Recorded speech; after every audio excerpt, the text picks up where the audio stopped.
Quiet Bite's eyes strayed all around the human town. Lights, magically blinking, woven into strands, lined their windows. Noises thrummed near every door. Each human wore weaves she couldn't have imagined, made of materials she couldn't smell. She turned toward her sister, whispering, "I could never have imagined such magics, and everything is how he said, square." Gorpul leaned into her. "Keep watching. Don't get distracted. They all smell hungry." Quiet Bite widened her eyes. "They do smell hungry yet full at the same time. Weird creatures. Full of magics. Be careful and don't get overwhelmed again." Quiet Bite clicked her inner fangs. "Don't hide from me, you were mad too. I just had the stomachs to act." Gorpul slowed, whispering quieter into her sister's hearing hole. "We fight against magic. We lose. We do as Mother says. We learn the magics, and only then can we fight. Before then, we lose." Quiet Bite looked back with an eye at their husband. "He knows little. He's in just as much awe as we are. His father is friend with it, and he's always been staring at the Everlights. He knows things." Quiet Bite turned all her eyes back on her sister. "We learn from the father." Gorpul looked forward at Alexandra. "No, we learn from the mother." Bubba stopped in the middle of the intersection and spoke up. "Alexandra!" She turned around, looking through the group at her husband. "What?" "Take the girls to Susie's. Run up Thompson's tab. Ima, unload the boys. See what we can barter for."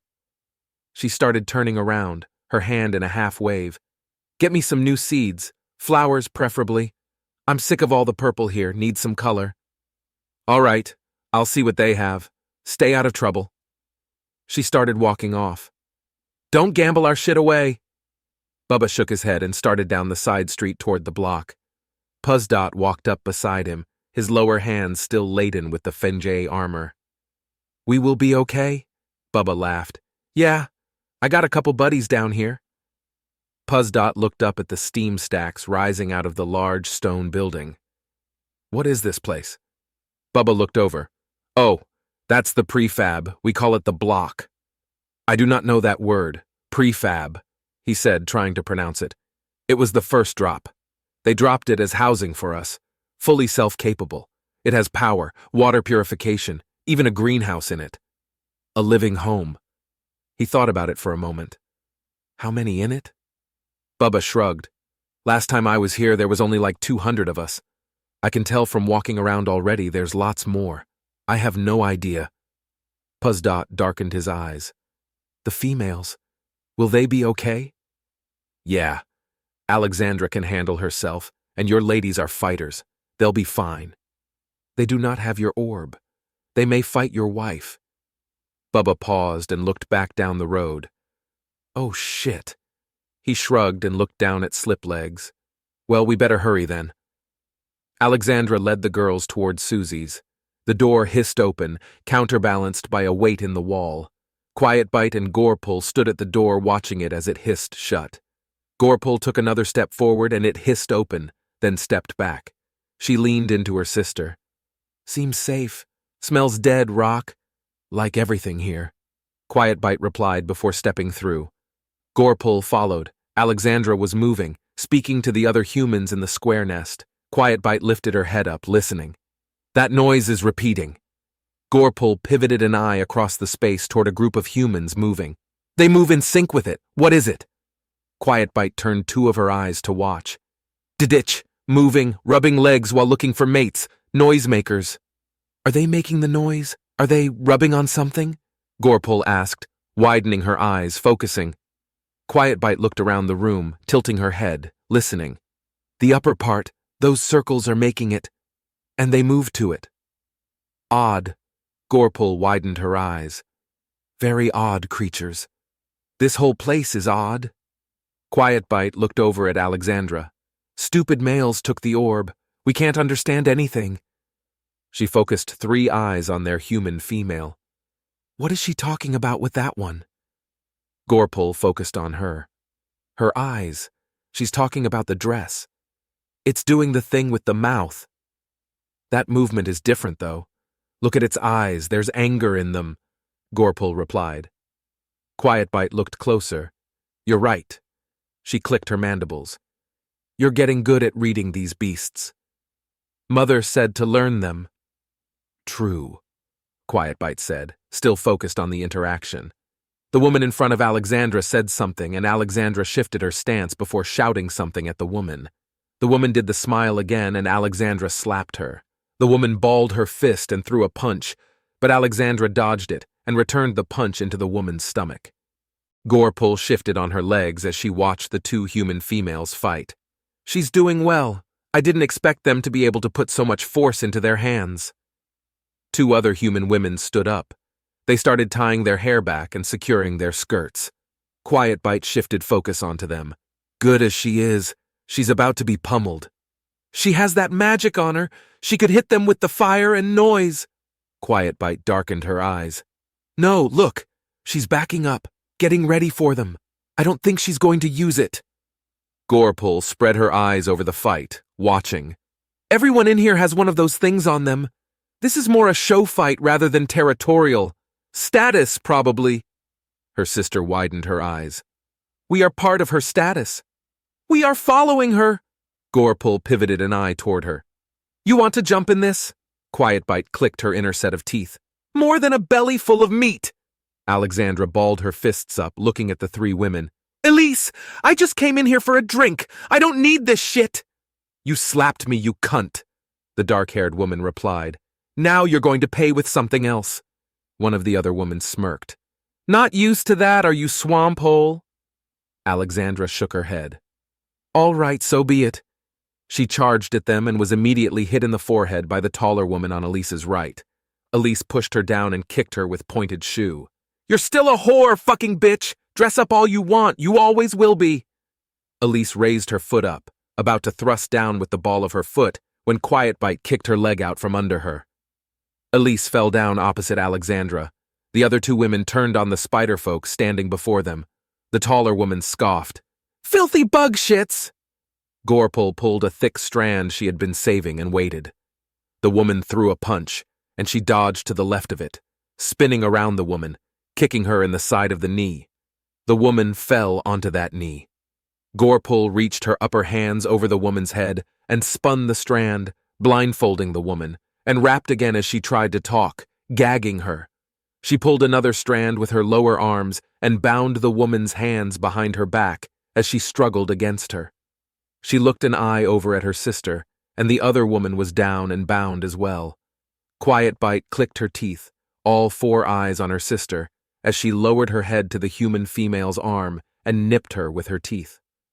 Gorepul watched as her sister took a taste of the blood and clicked her teeth. Alexandra stood up, looking at her two wards and their work. She looked down at Elise and gave a quick kick into her ribs. She kicked again. Didn't come here, she kicked again. To fight! She wiped her forehead, feeling the tender spot, and walked over to the bar. Susie? The older woman cleaning a mug nodded. Yup. 3 drinks for me and my girls, and 3 for these bitches when they get to it. Susie nodded and reached up for a mug. Oh, Alexandra stated. We're on the mayor's tab today. Bubba led the boys through the open aisle of the block, going past stand after stand. He looked back at Puzdot. Damn, lots of new folks. Shops all over in here.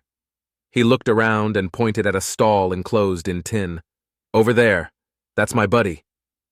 Puzdot and Sliplegs followed as Bubba wound his way through the shops, numerous eyes lifting up, tracking them. Bubba tapped on the tin. Gym, you in there? A gray-haired man stood up from behind a workbench. Oi, Bubba, where the hell you been, man? He walked over and hugged him. Bubba laughed. Oh, just fishing. Living the dream. Geem patted him and looked at the spider folk. What you doing with those critters? Selling 'em? Bubba's eyes widened as he shook his head. No, don't say that. Why not? Geim looked them over. You trained them to carry stuff for you? That's badass. Geim, I want you to meet some friends I made out there. He pointed at them. This is Puss and his son Slip. Geim raised a hand up. Hi. Puzdot bowed slightly, darkening his eyes. Pleasure to meet you, sir, the orb replied after translating his speech. Geim's mouth opened. Holy fucking hell, he pointed, looking at Bubba. They talk, they have speech. Bubba nodded. They have fire, too. Gaim shook his head. No, they don't. This planet is cleared. Authorized, approved, human colonizable. Q39C, free use in the clear. Bubba took a breath, nodding slowly. Yeah, I've seen it. They're silk, it's strong as steel. They make ovens with it, can touch it and not feel any heat on the outside. Shielded? More like fireproofing. They make everything with their string. I figured they adapted to enclose their fire so they didn't burn down their homes. Gaim nodded. Whoa, wait, you've been in their homes? He laughed. What you doing in there? How did you, out of everyone, figure this out? He touched his head, still laughing. Bubba, this is amazing. He turned and looked at the two Xenos. So, what you think of our town? Poosdot looked at his son for a moment before focusing on the man. It is a place of wonders. I have never imagined such things. All I have is questions. Like what? Gaim asked. Poosdot pointed up. Bubba could not explain well. Do you know how the light works above us? Gaim smiled. Electricity, my friend. Poosdot tried repeating the word. I do not understand. Gaim nodded. Would be surprised if you did. Do you want to, though? Puss mirrored the nod. I enjoy learning. Gaim patted him on the shoulder. I like you. He looked at Bubba. Incredible. Bubba lifted the satchel of FNGA armor from Slipleg's lower arms. You interested in these? They're cleaned, we made some dinnerware out of some of them, figured you could use them. Gaim looked at Shells and then at the two spider folk. I could buy them, figure out something, but I tell you what. He looked at Bubba, smiling. There's a woman here, unbranded. Bubba raised an eyebrow. Researcher, getting her biology degree, studying things the fishermen drag in. Her college is paying for specimens, and she's about the only way real money is getting in at the moment. 3 crews at her beckoning already. He nodded to himself. She'll buy these straight up, real currency, no barter shit. Bubba groaned. Gaim, I need that barter shit. I'm wanting to get another orb, help these guys talk on their own. Gaim looked up at the orb. I've been eyeing that too. The generator in that thing is worth a pretty penny. Hard to come by, and then there is the gravitational lens. Properly modified, we could do something fun with that. No, I'm keeping it. I need another translator. I promised Puss one. He's been helping me out a lot. Gaim thought for a moment. It got a float like that one? Bubba smiled. No. He paused. Guess it don't. Translator I can do. This whole swamp is growing in a silica flat. The floating, that's a no-go. What'll it take to get one? Gaim looked around his shop. I could rig up a few kits. Hard part is the software. He looked at the orb. Tell you what, you let me get a download off that thing and I'll give you, say, 6 translators, even swap. Just for a download? Gaim leaned closer, smiling wider. Bubba, you're truly an idiot, you know. Bubba growled slightly. Gaim grabbed his hand. You've befriended the natives. Yeah, I live out there with them. Gaim groaned. You do you, bud. I want in on this before it blows up. Blows up? Pussdot asked. Gaim looked at the male. Humans, how to explain this? He pinched his chin. We like trading. New markets mean new income. New income is a big deal. He paused and made a circle around the 4. Are potentially standing at a pivot in history. And deals need merchants, and merchants need to be able to talk to one another. Bubba nodded, smiling.